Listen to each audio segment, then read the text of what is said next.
Today's episode of Desertwood Days with Kathy Blaze is sponsored by Dork Publishing, expanding minds through fantasy since 2018. Learn more at the Dork Publishing website, www.dorcpublishing.com.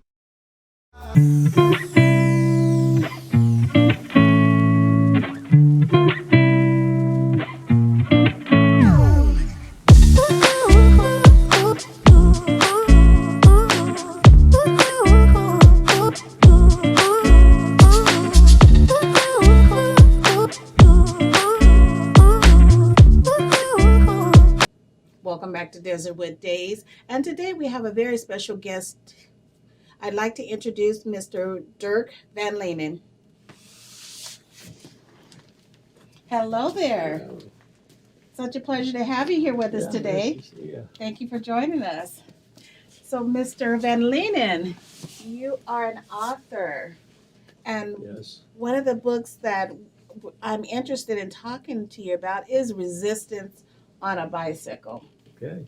Can you tell me how where does the name Resistance on a Bicycle come? Yeah, it's an interesting name because when the Nazis came to the country, they stole every car, every truck, every bus. There was no public transportation. So the resistance, which were the people that fought against the Nazis, could only transport themselves by bicycle. Okay. And that's a lot of work, and Holland is a small country, but to drive a bicycle for 100 miles still takes a while. Yes. Yeah. So I guess I should have started. Mr. Van Leenan, Dirk Van Leenan, is an author who writes about the Holocaust. So that's where we're going here today, because we are going through some things in our time that we are so blessed to have the freedoms that we have, and they can be quickly taken away from us, as we know. So this is one of the reasons why we wanted to take the time to talk to Mr. Van Leenan, Yes. so we can be so appreciative of the freedoms that we have. Absolutely. And I feel some danger coming in many ways. Yes. Yeah. So Resistance on a Bicycle. Are you from Holland? Yes. Okay. Can you tell? I always like to go back and know a little bit of bio on the person. Okay. Okay, because we write things, and we know the adult version. I want to know, what was it? Who's the young Dirk? Yeah. Well, at 3 years of age, I experienced the first time the war. Okay. The war came by soldiers coming into our house, checking out every closet to find Jewish people that we had in hiding. Okay. And they never found them. But as a little boy, you look up to soldiers. It's magnificent with their uniform and their guns. So I looked up to the soldiers, and I thought they were doing a game of hide and seek. And I thought I could help them a little. And my mother saw my hesitation and grabbed me and took me to another room and said, "Never tell the soldiers where our people are." And that's a little experience. My father took me on his bicycle all the time because I was his decoy. Every time he had to deliver counterfeit IDs to the hiding places for the people, and counterfeit food distribution stamps. And if he had those on him, they would have shot him on sight if they found him. And for that reason, I was with him on the bicycle, packed with all the counterfeit. And he was duly interrogated and sometimes slapped and kicked. And if that happened, he put his hand on his cheek, and that was the cue for me to create a scene. And I was very good at bawling. And the soldiers would say, "Get out of here with that kid." And not knowing that they sent the counterfeit with me. So when did you come to the United States? I came here after I retired. I worked for the United Nations for 20 years. Okay. And in 1989, I came here Okay. for a company for 1 year. Okay. So when did you complete Resistance on a Bicycle? In 2006, Uh-huh. I started writing, and the first book was published in 2008. Okay. With coming up with the details, I know that you were there in Holland, but how was it getting um, others to want to talk about it with you, to go into a book? Because you know a lot of times Yeah, people don't want to talk. no, Did you? it's true, and I didn't either. Oh, And in that first year I came here, I married my wife, who is a native from here, and she had 3 children, okay. and they were 12, 14, and 15, and they asked me questions about World War II. Oh. And the first time they asked me, oh, I don't want to talk about that. Mm. And they kept persisting and Uh-huh. asking, and one day I said, okay, let me tell you one story. And after that, every time they came to me, tell us a story and tell us a story. And finally, they were saying, you should write a book on that. So with writing your book Resistance on a Bicycle, is the information solely from your life and your memory, or did you have other resources? I had other resources, but I had, as a child, gathered information. When I was 14 years in high school, the teacher said, you need to write an essay on World War II in Holland. And I started collecting material. Okay. And by the time I was 20, I had a whole box full of information, brochures, Okay. So you started and I this since you were a started child. collecting it. And that first essay, I thought it was easy to write, Mhm. but it took me a week to write, and it was 30 pages, an Wow. essay of 30 pages. And the teachers laughed at first. And then they said, you need to read this for the entire assembly. Mhm. And that's how I got into knowledge of it. When I started writing, I went back to The Hague and Amsterdam. There's a archive of the war. And I found several pictures and information in that archive, and Okay. went back there several times to get information. Okay. So how many books have you written this far? I have 4 books, but I only have 3 on the Holocaust. And the Okay. 4th one is on the European Union. Interesting book, too. Okay. So with writing on the Holocaust, do you feel, I mean, that's taken in a lot and putting out a lot. Do you feel like you're reliving it? Very much so. And very many times when I was writing, I remembered stories I forgot, and they popped up. And sometimes I was overcome with sorrow and could not write Right, because it was so severe. right.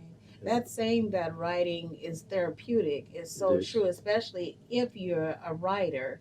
Yeah. I mean, because just like you said, you remember things that you probably didn't even think about, No, or that's something that you may have missed. Yeah. Because this was a life for you as a young child. Yeah, and I still have my nightmares of that.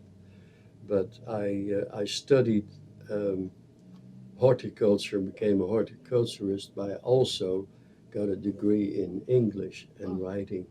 So I knew how to write, and I knew the grammar and everything. So it wasn't that hard for me.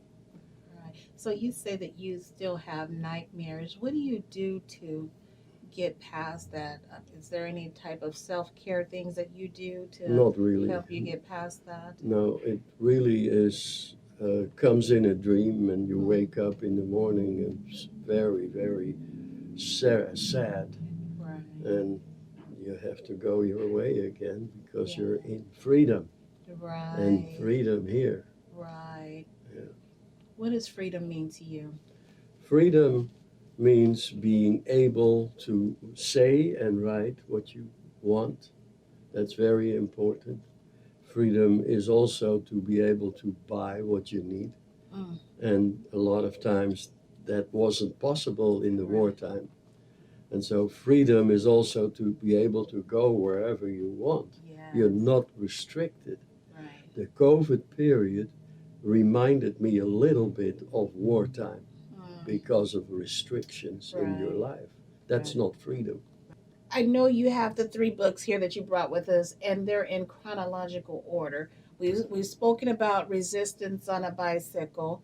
I I know it may not be that great to see for our audience to see because of the shine, but this is Resistance on a Bicycle, and the second one is The Americans Are Coming: The Last Hope to Win the War in Holland.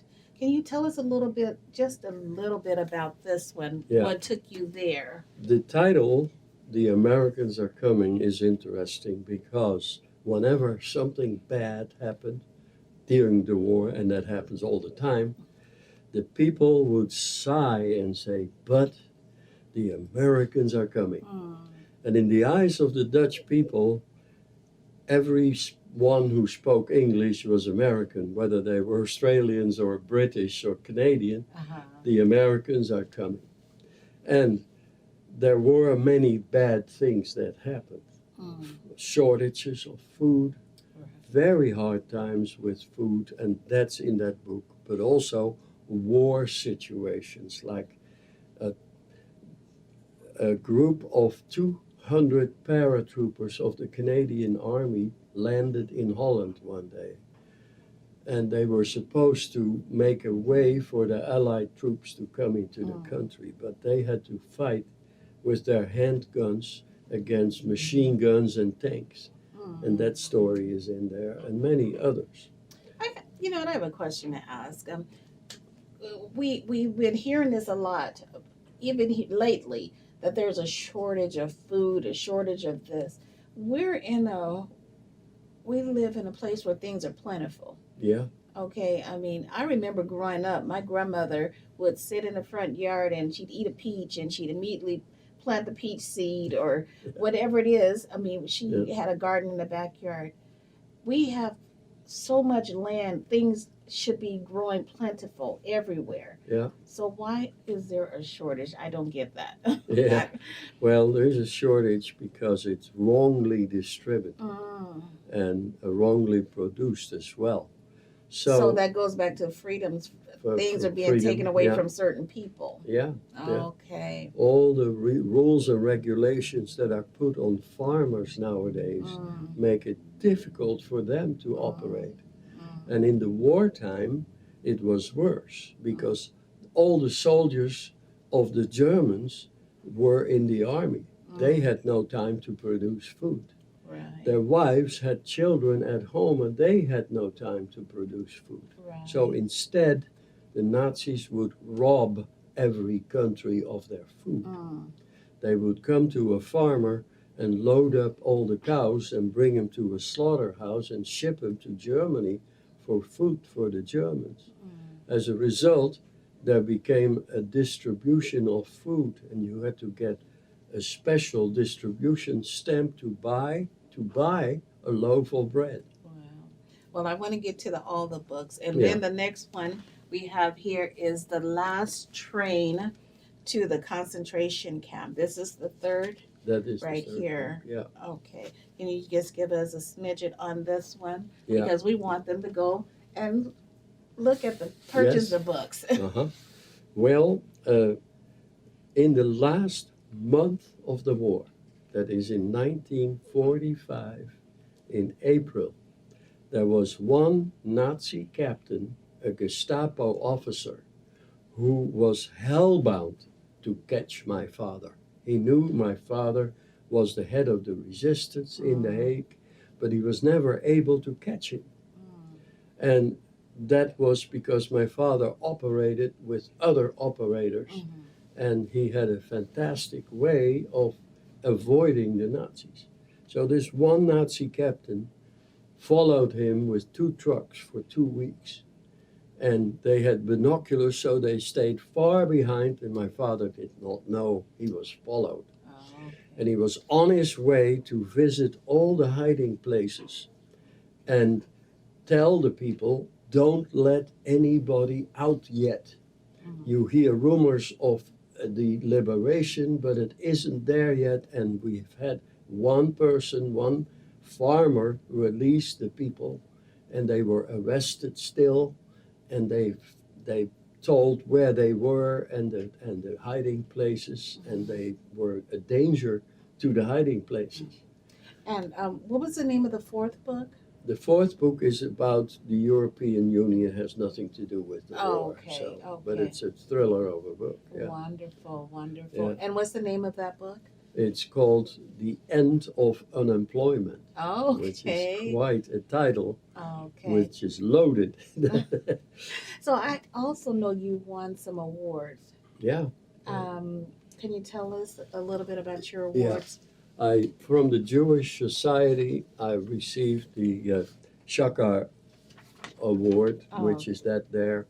And it's quite an honor to get that award. And another award was from a Christian organization, which was specifically on my first book. Okay, Yeah. yes. Congratulations. Yeah. Congratulations. So, you've written 4 books as an author.